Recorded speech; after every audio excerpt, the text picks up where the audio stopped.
좋으신 주님을 찬양합니다. 우리 좌우 앞에 있는 분들과 인사를 나눕니다. 반갑습니다. 환영합니다. 축복합니다. 오늘도 신실하신 주님의 은혜와 사랑이 우리들 가운데 넘치시기를 축복합니다. 우리 그런 기대를 가지고 오늘 사도행전 8장 말씀입니다. 함께 나누도록 하겠습니다. 그런 말씀이 있잖아요. 하나님께서 한쪽 문을 닫으면 한쪽 문을 또 여신다. 혹시 들어보셨습니까? 저는 이번에 우리 둔촌동 성전 부지 그린벨트 해제에 대해서 서울시에서 아주 그렇게 아주 주도적으로 서울시를 넘어서 정부에서 주도적으로 저거를 이제 풀려고 한다고 공지가 났을 때 저희 둔촌동 부지도 들어가 있었잖아요. 진짜 저희 성도님들과 우리 모두가 전심으로 기도했지 않습니까? 18년 동안 기도한 것 위에 저희가 또 합심해서 정오 기도도 같이 하면서 전심으로 같이 기도했는데 그게 이제 서초구 쪽으로 끝이 나고 저희 강동구는 되지 않은 이런 결과가 딱 나오는데 그날 저녁에 어떤 집사님이 그걸 알려주셨는데 속이 얼마나 쓰리든지 애간장이 아프더라고요. 그래서 왜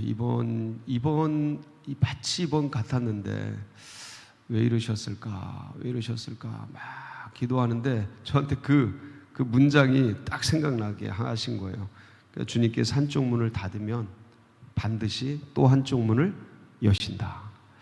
여러분들 어떤 일이 벽에 부딪히고 또 삶을 살다가 또 막다른 골목 가운데 처할 때도 있고 어떤 내 한계, 나의 어떤 모자람이든 실력이든 어떤 그 부딪히는 한계 속에 막다르게 다다르거나 어떤 일을 했는데 잘 안 되고 실패하고 막 그럴 때 좀 막막하고 그러지 않습니까? 근데 그럴 때 이 문장을 꼭 생각하시면 힘이 됩니다. 그러니까 하나님께서 어떤 한쪽 문을 닫으면 반드시 또 한쪽 문을 연다.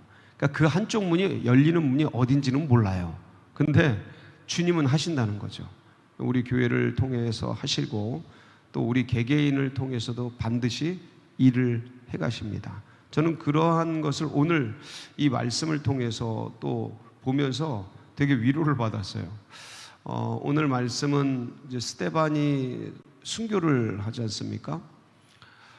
정말 위대한 집사님이죠. 예루살렘 교회가 커가면서 행정적으로 안수집사 제도를 만들고 그리고 그분들을 통해서 여러 가지 사도들이 말씀과 기도하는 일에 전무하면서 나머지 일들을 다 이렇게 맡긴, 그래서 그분들이 일을 하시고 그리고 주도적으로 해나갈 때 예루살렘 교회가 더 풍성하게 되어진 이 사실들을 우리가 역사적으로 말씀을 기록된 것을 통해 보게 되는데, 그 중에서 7 집사 중에서 가장 정말 연장자일 것 같고 그리고 또 훌륭하고 성령과 지혜가 충만하면서 믿음과 또 이 기적의 역사들이 아주 출중한 그런 분이 스데반이었거든요.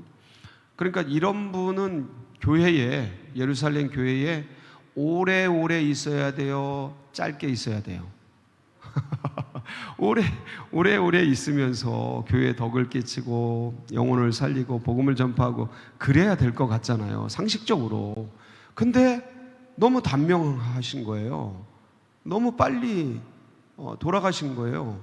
이게 하나님의 역사 섭리를 보면 엄청나게 우주를 움직이시는 분이시라 엄청난 그 섭리와 역사에 경영하시는 그런 스케줄이 있지만, 우리들은 역사의 시간들을 살아가는 미약한 존재들이라 그 하나하나 사건을 보면 너무 가슴 아프고 애가 타고 이제 고통스럽고 막 그런데, 이 젊은 분이, 이 능력 있는 분이 그렇게 짧게 단명하고 순교하고 돌아가실지 어느 누가 알았겠습니까?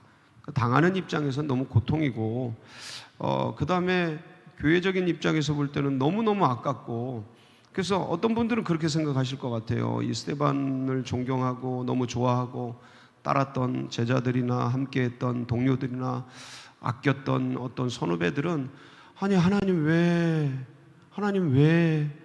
이렇게 잘 성장하고 있는 이 스데반을 왜 걷어가십니까? 하나님 왜 문이 닫힙니까?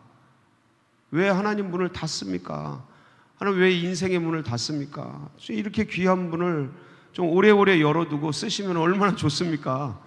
근데 문이 닫히는 거예요. 문이 닫히는 거예요.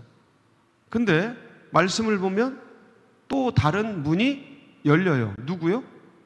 빌립이라는 사람이 등장을 해서 사마리아까지 나가서 복음을 전하잖아요. 그러니까 이걸 보면서 왜 또 교회에서 아주 훌륭하게 일을 하면 저분이 없으면 일이 안 될 것 같고 저분이 없어지면 뭔가 그르쳐질 것 같고 막 그런 일들 있잖아요. 저분이 꼭 계셔야 되는데 근데 보면 그분을 꼭 데려가시고 그분을 꼭 이렇게 다르게 또 움직이시고 그런 것을 볼 수가 있어요. 전형적이죠. 한쪽 문을 닫아. 그러면은 망연자실하고 힘들 것 같은데 주님이 참 놀랍게도 또 한쪽 문을 여셔요. 그래서 스데반이 순교를 당하니까 빌립이 등장을 하더라. 그리고 빌립이 예루살렘을 넘어서 사마리아까지 가서 복음을 전하게 되고, 그리고 빌립이 복음을 전하는 것들이 사마리아에서 엄청나게 복음이 폭발하니까 거기에 두 사도가 베드로와 요한이 또 내려와서 성령 세례까지 주게 되는, 그래서 안수하면서 성령 세례를 주잖아요.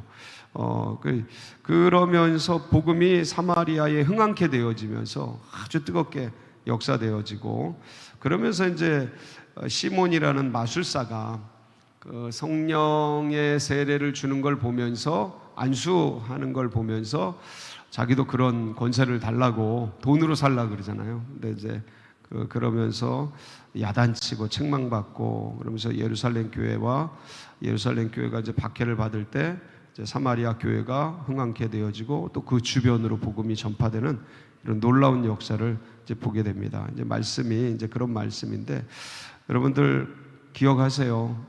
힘들고 어렵더라도 이 말씀처럼 스데반이 죽더라도 하나님께서는 반드시 또 다른 하나님의 사람들을 일으키신다. 그래서 어떨 땐 막막하고 어떨 땐 답답하고 할지라도 이 말씀을 붙들고 여러분들도 승리하는 그런 복된 날이 되시기를 축복합니다. 오늘 말씀, 우리 4절 말씀 한번 보실까요? 4절 말씀 시작.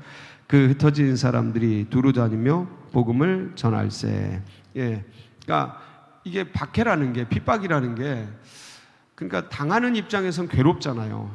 예루살렘 교회는 괴로울 거 아닙니까? 그러니까 우리도 고난을 당하고 어려움을 당하고 인생의 환난을 당하고 나의 한계에 부딪혀서 막 씨름하고 고통하고 그러면서 외부의 핍박과 박해와 여러 가지 억울한 누명 이런 걸 쓰면 막 괴롭잖아요. 근데 참 하나님의 사람들은 참 은혜가 되는 게 뭐냐면 그 환난과 핍박과 어려움들이 놀랍게 전화위복으로 바뀔 수 있다라는 거예요. 합력해서 선이 된다라는 거예요. 이게 고난당하는 당사자에게는 잘 안 보일 수 있어요. 근데 나중에 이제 영적으로 눈이 뜨여지고 영안이 열리고 그다음 하나님의 역사 방식을 이해하고 나에게 가장 베스트를 주시기를 원하시는 주님의 그 사랑과 은혜의 눈을 뜨면 나에게 다가오는 모든 것들이 그렇게 보이기 시작할 겁니다. 교회도 마찬가지고 역사에도 마찬가지예요. 그러니까 하나님께서 박해를 주고 핍박을 예루살렘 교회에 주는데 그때 당시에 그분들은 되게 이해하기 힘들었을 겁니다. 아니 하나님 왜 이러시지? 아니 이렇게 교회를 성장시키고 발전시키는데 왜 이러실까? 근데 오늘 본문 4절이 그 흩어진 사람들이, 어떤 사람들이요? 흩어진 사람들이 안 흩어지니까 우리가 좋사오니 초막셋을 짓고 여기서 살겠습니다. 예루살렘 교회에 모여서 안 흩어지니까 어떻게 하니까요? 안 흩어지니까 주님이 뭘 보내신 거예요? 박해를 보내신 거예요. 스데반의 순교를 보내신 거예요. 핍박을 보내신 거예요. 그래서 그 예루살렘 백성들을, 성도들을 12사도 빼놓고 다 어떻게 했어요? 흩어버려요. 다 흩어버려요. 그래서 흩어진 사람들이 그럼 뭐를 하겠어요? 거기서 복음을 전하죠. 이거예요, 이거. 그러니까 하나님의 역사 방식이 이렇더라. 그러니까 이게 박해고 고난이고 어려움인데, 내가 받을 땐 분명히 그거였는데 힘들고 어렵고 막 해내야 되고 막 그랬는데, 세월이 지나서 보면 놀랍게도 그것 때문에 사마리아와 유대와 사마리아가 복음이 전파되고, 예? 그 다음에 이 복음 전파되는 과정 속에서 사울이라는 사람, 바울이죠. 사울이라는 사람이 싹트잖아요. 그리고 이 사울을 통해서, 여러분, 이 스데반의 순교가 사울에 등장하고 아주 밀접한 관계가 있습니다. 빌립도 등장하지만 하나님께서 사울이라는 이 예비된 한 제자를 일으키셔서 하나님의 복음을 어디까지? 땅끝까지 전하게 하는데 이 사람을 쓰십니다. 그러니까 사실 스데반의 순교가 사울의 등장과 사울의 역사에 굉장히 어떤 씨앗 같은, 미랄 같은 역할을 했다라는 것이죠. 빌립도 등장시키지만 후에 사울도 등장시키는 그런 면이 있다라는 겁니다. 그래서 이 흩어지고 나누고 쪼개는 게 당시에는 어려워 보여도 역사 전반에서 보면 이게 굉장한 하나님의 놀라운 수다라는 거예요. 예, 그게 잘 안 보이죠, 우리는. 근데 우리는 주님의 눈을 뜨고 보면, 보세요. 그 흩어진 사람들이 두루 다니며 뭘 전해요? 복음의 말씀을 전할세. 예루살렘에서만 하다가 예루살렘을 떠날 줄 몰랐어요, 이분들이. 사마리아는 복음의 대상으로 생각지도 못했어요. 근데 이게 흩어지다 보니까, 흩어져서 뭐해? 핍박이 있는데 있을 수가 없어요. 흩어지다 보니까 여기서라도 복음을 전해야지 하고 복음을 전하는데 사람들이 듣기 시작하는 거죠. 그 중에 한 사람이 누구였어요? 5절 시작.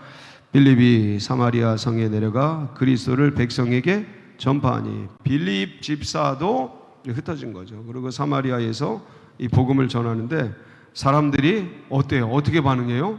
이 복음을 듣기 시작하는 거예요. 복음에 반응하기 시작하는 거예요. 그러면서 어떤 역사가 일어났냐면 6절 7절이죠 시작.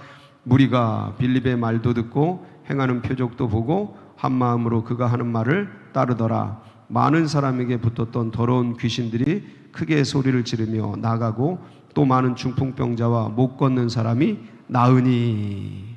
이런 엄청난 복음의 역사, 은혜의 역사, 기적의 역사, 치유의 역사, 이런 놀라운 일들이 이 사마리아 성 가운데 일어나게 된 겁니다. 그러니까 예루살렘 성은 박해를 받고 흩어지고 스데반이 죽으면서 눈물이 있고 장사를 지내고, 바로 앞장면에 보면 스데반을 장사 지내요. 막 그런 고통과 눈물이 있는 반면에 흩어진 백성들이 사마리아에서 유대에서, 기록은 다 안 됐습니다. 그러나 그 곳곳에서 복음을 전하면서 그 귀신에 눌리고 지역의 전통에 눌리고 여러 가지 유대 종교에 눌렸던 수많은 사람들이 이 놀라운 기적과 은혜를 체험하는 복된 역사가 일어나는 거예요. 그러니까 하나님께서 한쪽 문을 닫으시니까 또 이건 한쪽 문이 아니고 또 여러 쪽 문을 여시는 거죠. 예, 여러분, 우리의 삶도 그렇습니다. 한쪽 문이 닫혔는가 하면 반드시 또 다른 문을 주님이 열어주십니다.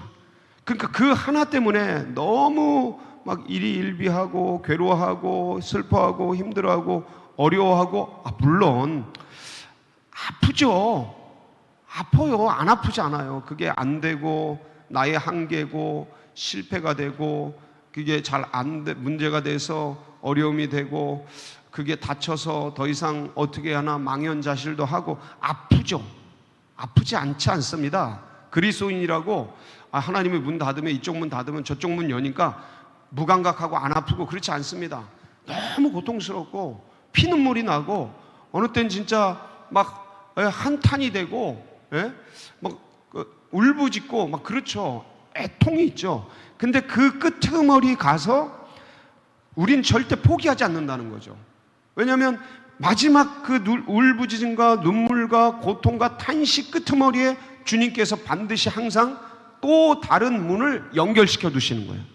예, 그래서 포기할 수 없는 거죠. 좌절하지 않죠. 다시 일어나죠. 오늘 말씀도 똑같아요. 예, 스데반이 장사 지내고 스데반이 죽고 스데반을 보내면서 눈물을 흘리고 그랬던 그 수많은 아픔과 고통이 있는가 하면 하나님께서는 또 다른 빌립이라는 인물을 일으켜서, 여러분 이렇게 빌립이 복음 전하다가 또 어떻게 되고 감옥에 가고 그래서 뭐 순교를 하고 그러면 주님은 또 그러면 복음의 문이 닫히겠습니까? 절대 그렇지 않죠.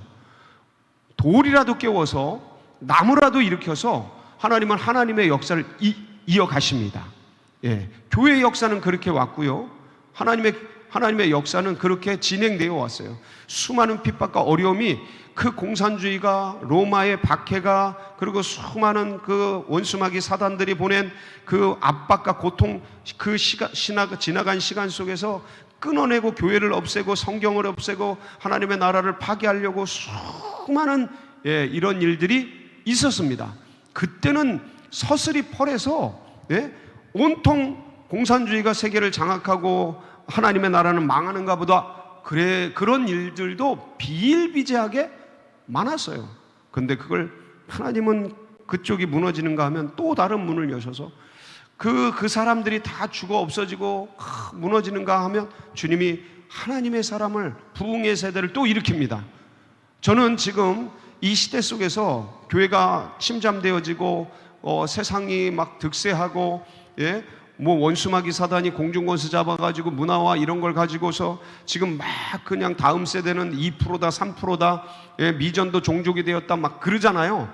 저는 반드시 하나님께서 현실은 그래요. 그리고 이게 1, 2년 갈 건 아니에요. 꽤 갈 거라고 알아요. 저도 알아요. 그런 걸 못 보지 않아요. 근데 하나님은 이 무너진 세대에 반드시 또 다른 바알에게 무릎 꿇지 아니한 7천의 용사를 일으키신다. 부흥의 세대를 주님은 반드시 준비하신다. 왜냐하면 역사를 보면 주님이 그걸 증거해요. 역사 계시도 하나의 계시거든요. 그걸 증거하셔요. 그래서 우리가 이 시대의 망연자실한 캄캄하고 어둡잖아요. 영적으로 볼 때. 그러나 하나님은 반드시 성령의 불길이 가슴에 성령의 불길을 가진 또 다른 사람들을 예비하셔서 반드시 필요한 그날 그때에 일으키실 것이다. 예. 그래서 그게 우리 손주들일 수도 있고요. 그게 우리 아들, 딸들일 수도 있고, 그게 어디서 어떻게 자라나고 움직일지 모르나 반드시 주님은 모세를 예비하신다. 왜? 모세를 예비하실 때 이 이스라엘 백성들이 애굽에서 가장 극심한 고통을 당할 때예요. 그러니까 역사적으로 현실을 볼 때는 희망이 없는 거죠. 암울한 거죠. 이제 끝났구나. 이제 사라지는구나. 이렇게 다 죽는구나. 왜냐하면 민족 말살 정책도 썼잖아요. 다 사라지는구나 할 때 주님은 누굴 예비하셔요? 탄식과 고통. 하나님, 우리 다 죽어요. 하나님이 살려주세요. 막 죽어갈 때 하나님 모세를 준비하셔서 하나님께서 모세를 성장시키시고 가장 극악한 그때에 모세를 보내셔서 이끌어내시고 또 다른 세대를 광야에서 키워내시잖아요. 여러분 또 2세대, 광야 2세, 그러니까 출애굽 2세대는 광야에서 자라납니다. 1세대는 다 죽고 광야에서 자라나요. 그러니까 그렇게 해서 가나안 땅을 점령하잖아요. 그러니까 이게 하나님의 역사 방식이고 하나님의 인도 방식이다. 사랑하는 성도 여러분, 무엇이 여러분을 어렵게 해요? 무엇이 나를 좌절케 합니까? 주님이 또 다른 문을 여십니다. 스데반이 장사 지내졌어요. 근데 빌립이 복음 전파를 시작합니다. 그것도 더 많은 곳에서 더 많은 사람들이, 하나님은 그런 분이셔요. 오늘도 그분을 붙들고 승리하는 복된 날이 되시길 축복합니다. 같이 기도하시겠습니다. 합심해서 기도하실 때 우리 연로하신 분들, 또 고난 속에 있는 분들, 환우들 기억해 주시고, 하나님 이들이 절대 포기하지 않고 또 다른 문을 여시는 주님을 붙들고 승리할 수 있도록. 그리고 이제 사무총회가 2주 앞으로 다가왔습니다. 모든 연말 당회가 은혜 중에 잘 마쳤습니다. 감사합니다. 기도해 주셔서 이제 사무총회가 성총회가 되도록 기도해 주시고, 그리고 연말연시 은혜 중에 잘 마감할 수 있도록 여러분, 또 둔촌동 시대가 은혜 중에 활짝 열리도록 여러분 각자의 기도 제목 붙들고 우리 주여 부르짖고 기도하며 나갑니다. 부르짖습니다. 주여, 주여.